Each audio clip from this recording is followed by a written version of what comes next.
And Live Board Sportscast, back in the Cornish too. I'm here with undefeated Russian boxer descent, Aleksei Dronov. Completely amazing.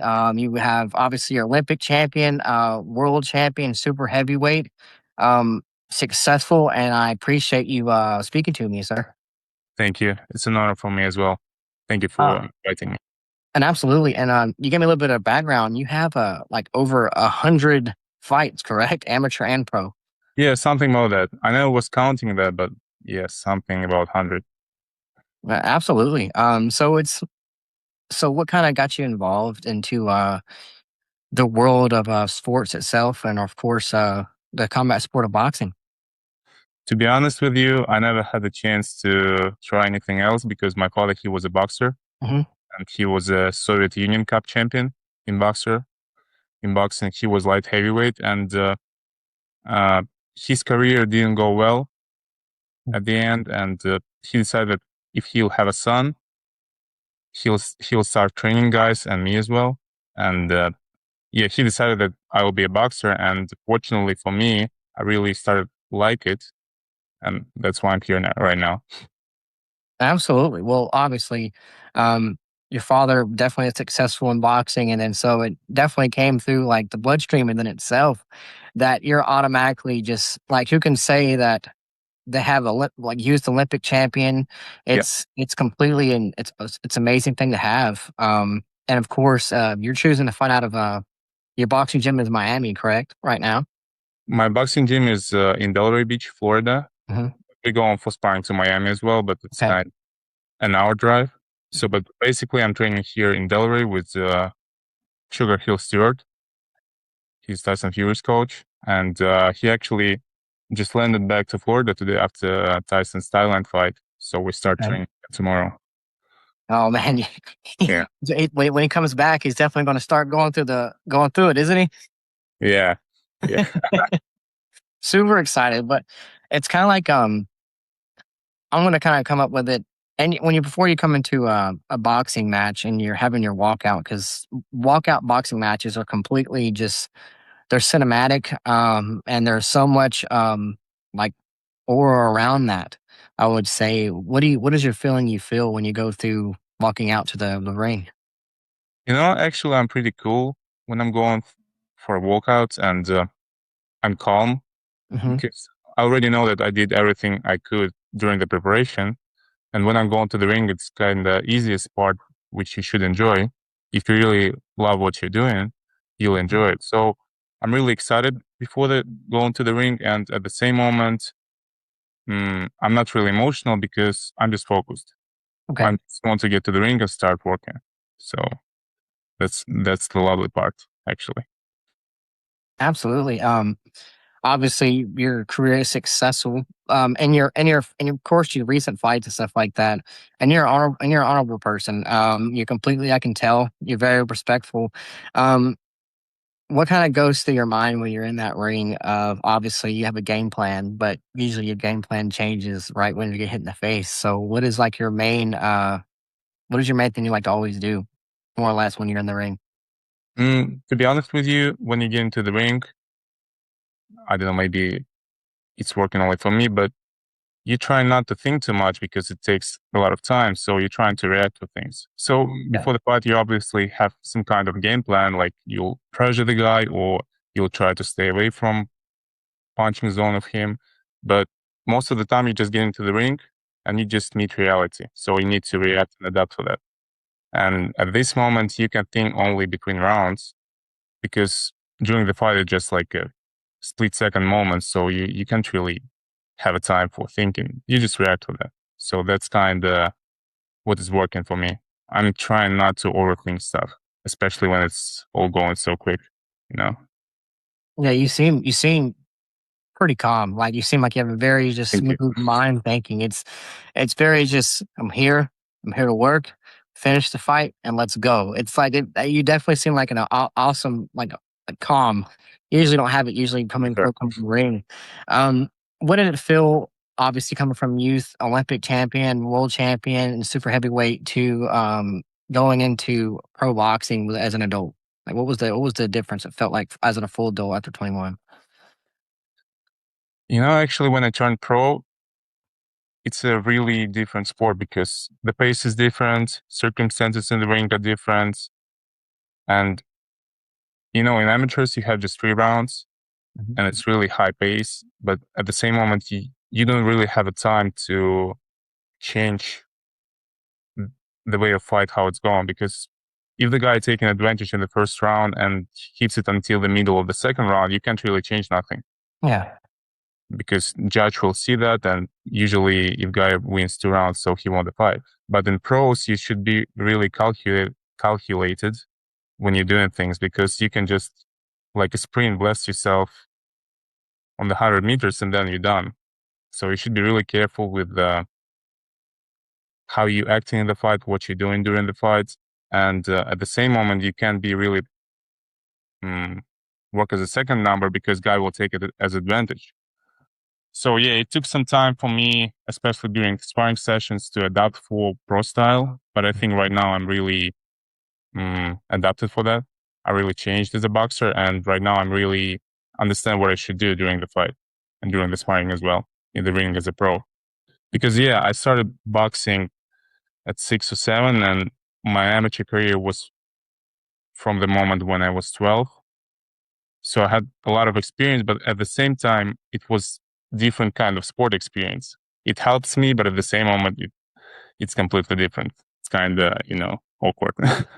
absolutely. And obviously, you're going to have well, you definitely have a different cultural boxing. If you, I don't know if you feel that way from Russian style boxing, and you have, of course, you come to America. What do you feel like is different in that aspect of boxing within itself? Like, what's the difference between obviously different cultural? I'll say, if you don't mind me asking.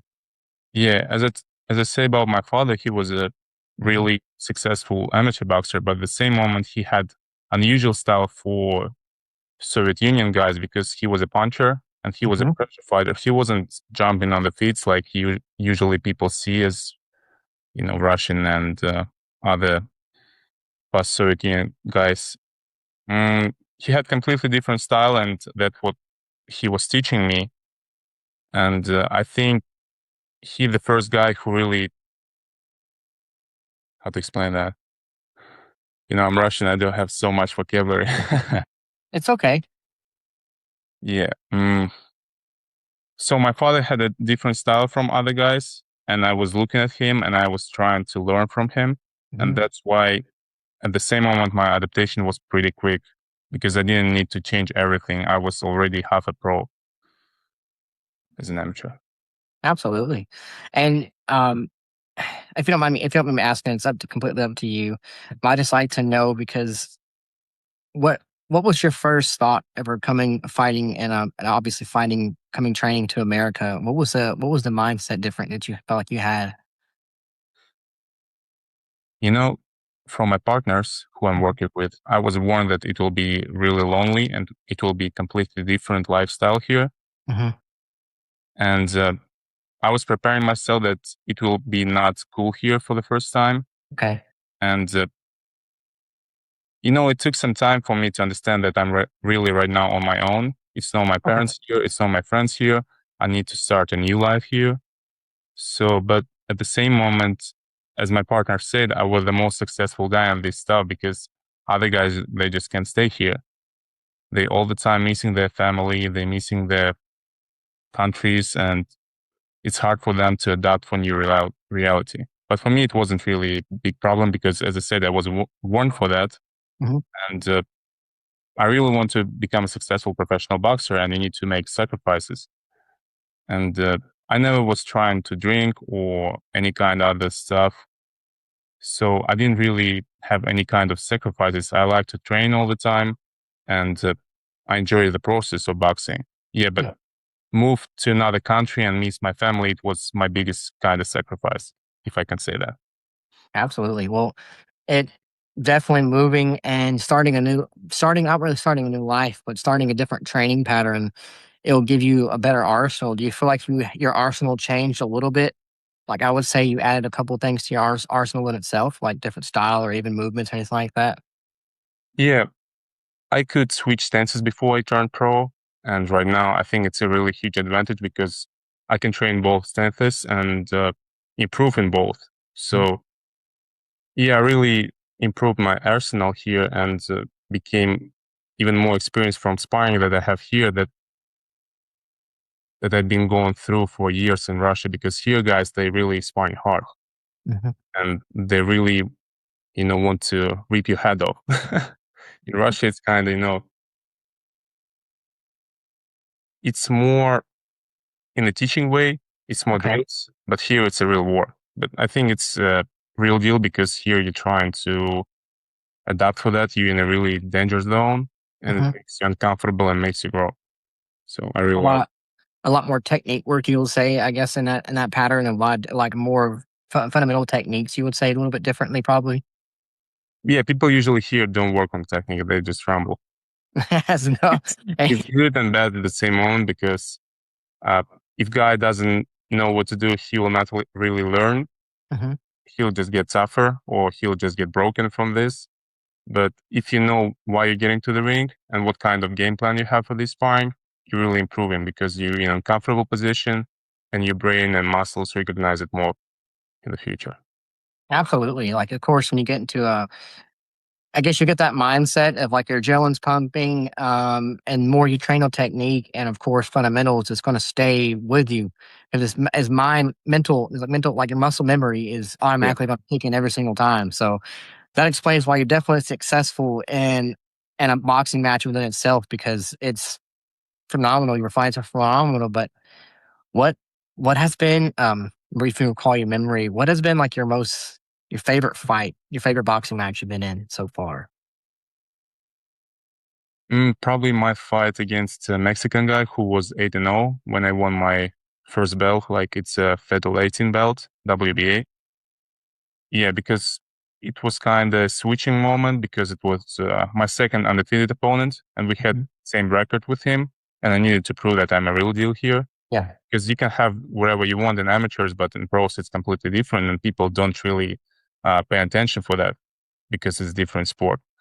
So now I broke jaw with this guy, and let's say um, they decided not to go to the fourth round, and yeah, it was my first memorable real fight. I think like I absolutely. really went to win, and I needed to break him.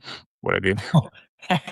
You definitely. Hey, it sounds like definitely he quit. He had to quit at the stool if you broke him there. So when you have to quit at the stool, it just shows that like it was you came down to where you had to finish this guy. And taking somebody else's zero is completely a big thing. Like it was his or yours, and you don't want to give up yours. So Yeah, that's for sure. it was his or yours zero. So you had to take it out. So it's like if you don't mind me asking, I don't know how your management will allow you to answer this question, so I don't want you to answer and get you in trouble. Um, I'm definitely curious, like what is your obviously your next promotion or anything like that? What does you seem that you want to fight next so far, anything like that? Like any promotion or anything coming up in the future for you? Actually, right now we're looking for every opportunity Hmm. because I just want to stay active. And my previous years, I had 4 or 5 fights each year, which was really good for professional boxing. And right now, I see pattern like heavyweights and other weight classes, guys just fighting once a year, so twice a year. But I'm not happy with that. So right now, we're looking for a potential date, and the most probable date is October 2nd in Orlando. We're looking for this one, but maybe if something will be around this date or before, we'll take it because we're just looking for every fight. I want to take as much experience as I can right now and just grow in ratings. Doesn't matter who, doesn't matter where, we're just ready. Absolutely. I definitely know some definitely Fox promotions that are controlling a lot of things. It's called Fightbook. I'm pretty sure I don't know if I'm allowed to say that name, but I'm pretty sure they would appreciate it. Um, but definitely thing to check out. I'll definitely say the most, especially staying active. If you're like free agent it through the way, that'd be completely awesome to do. So I definitely try to connect you with that guy. So, but what is I definitely love to allow a lot of native language, especially on my podcast. Um, Is there anything you want to say to anyone that definitely would you want to speak? It's up to you if you want to speak in Russian to anyone before we log off that you want to say to anyone. Of course, your course family that's going to see this or any promotions or anything like that. If you want to say anything, it's awesome. If you would, that'd be completely honorable to me if you like that. Can you please explain again? I didn't really Oh, understand. okay. Is there you want to say to anybody or anything like that in your native language that's on the podcast that you like to say something to as a message to your sponsors, your team, or coaches, and like that, you want to say in Russian, it'd be very honorable to me if you'll say that, if you want to say anything to them, if you like. Actually, right now, I don't have any connections with Russian promotions or Oh, any kind perfect. of All right. sport business there. So I don't have really any kind of message. I All right. didn't even think about that before our interview. I'm sorry about that. That's okay. That's the reason why it's to the point where, like, because very open on this podcast. I'm very open to anything like that. So, um, I definitely, I appreciate you actually speaking to me because speaking to like a world champion, Olympic champion, youth world Olympic champion is completely honorable No, to me. it's an honor for me, as I said, and I really appreciate you for invitation. And it's really nice conversation. And it's a pleasure to talk with you. Thank you. So, thanks for speaking to me. I definitely stay connected. I would love to speak to you before your next promotional fight and stuff like that. Just kind of work it through and what's next for you. I would love to be. Thanks for letting me be part of your career, man. I appreciate you, sir. Thank you. Brother. Thank you, sir. Appreciate it.